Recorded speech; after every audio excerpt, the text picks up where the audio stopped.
Bonjour, j'espère que les familles, réunies ou pas réunies, ont pu et que vous avez pu passer un bon CDR en dépit des contraintes du confinement. On a peut-être trouvé plus d'intériorité dans le CDR de cette année, alors que, à notre grand regret, nous n'avons pas pu célébrer ensemble à la choule, la tfila, chanter le Hallel ensemble. Mais malgré tout, je suis persuadé que euh, la force du message de liberté nous a habité et nous habite encore dans ce mois plein d'espoir du mois de Pessah. Je renouvelle mes voeux de bonne santé à toutes les personnes qui ont souffert de ce fléau qui nous frappe. Et je pense à toutes les familles éprouvées, encore une fois, avec lesquelles nous exprimons toute notre solidarité. Pessah. Pessah est une fête grandiose à laquelle est rattaché le livre de la Haggadah, dont je veux rappeler que c'est un des livres qui a été le plus commenté par nos sages. Il me semble qu'il existe un peu plus de 2000 éditions différentes de la Haggadah. C'est dire si nos sages n'ont pas arrêté de penser, de méditer, d'approfondir tous les thèmes propres à cette fête de Pessah.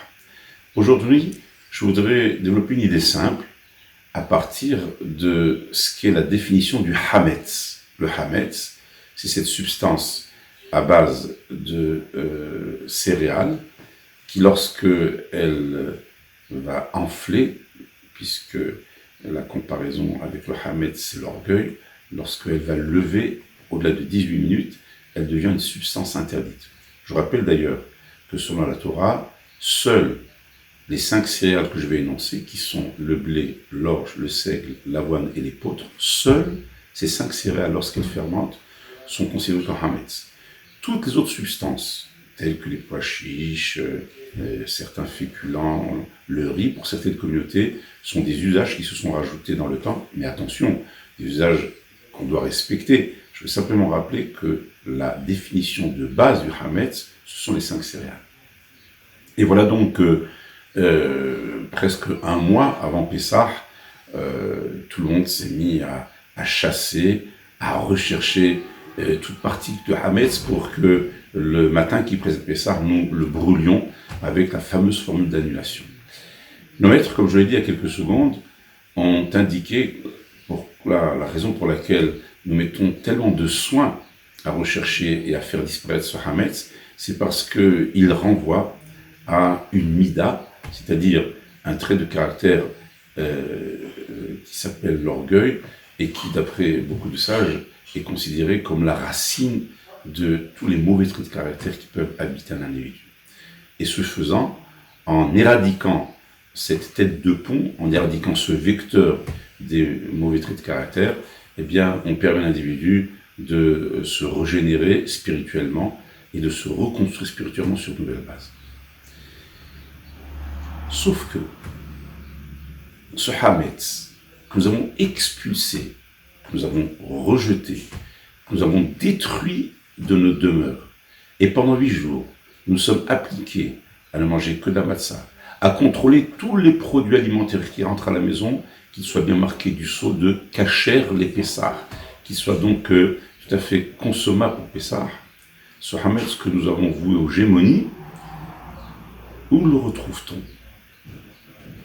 49 jours plus tard, car je rappelle qu'après la fête de Pessah, dès le 2e soir, nous commençons à compter le Homer, qui était cette mesure de farine d'orge qui était moissonnée, qui était moulue et offerte le 2e jour de Pessah au Beth Amikdash, au temple de Jérusalem.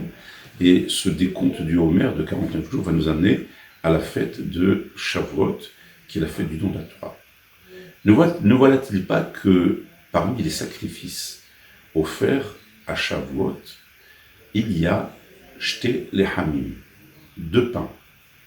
Et grande surprise, les 2 pains sont faits avec de la farine de blé et sont parfaitement hametz. Ce qui veut dire que Pessah, qui est le début d'un processus, qui 50 jours plus tard nous amène au sommet de la spiritualité juive, donc le don de la Torah, à la fin de ce processus, le Hametz que nous avons chassé, nous le réintroduisons dans nos vies, mais pas seulement dans nos vies, pas n'importe où, à l'intérieur du Beth Amikdash du Temple de Jérusalem, qui est l'endroit le plus saint du monde.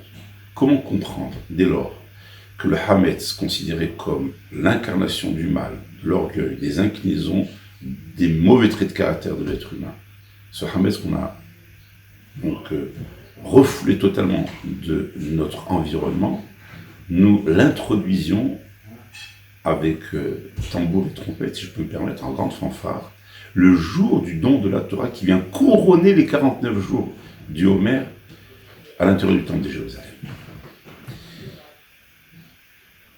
Nos maîtres répondent ainsi. En réalité, la relation que nous avons avec ce qu'on appelle le Yetzer Hara, l'inclinaison du mal, figurée par le Hametz, n'est pas un élément qu'on doit éradiquer de nos vies. Sans lui, sans ce Yetzer Hara, entre guillemets, nos énergies, nos vies, eh bien, seraient ternes. Ce qu'on appelle le Yetzer Hara, et qui a été chassé de nos vies pendant Pessah, c'est à l'image d'un alcoolique qui a besoin d'être sevré au début donc, de son traitement. Le protocole veut que l'alcoolique n'ait aucun rapport ni de près ni de loin avec l'alcool.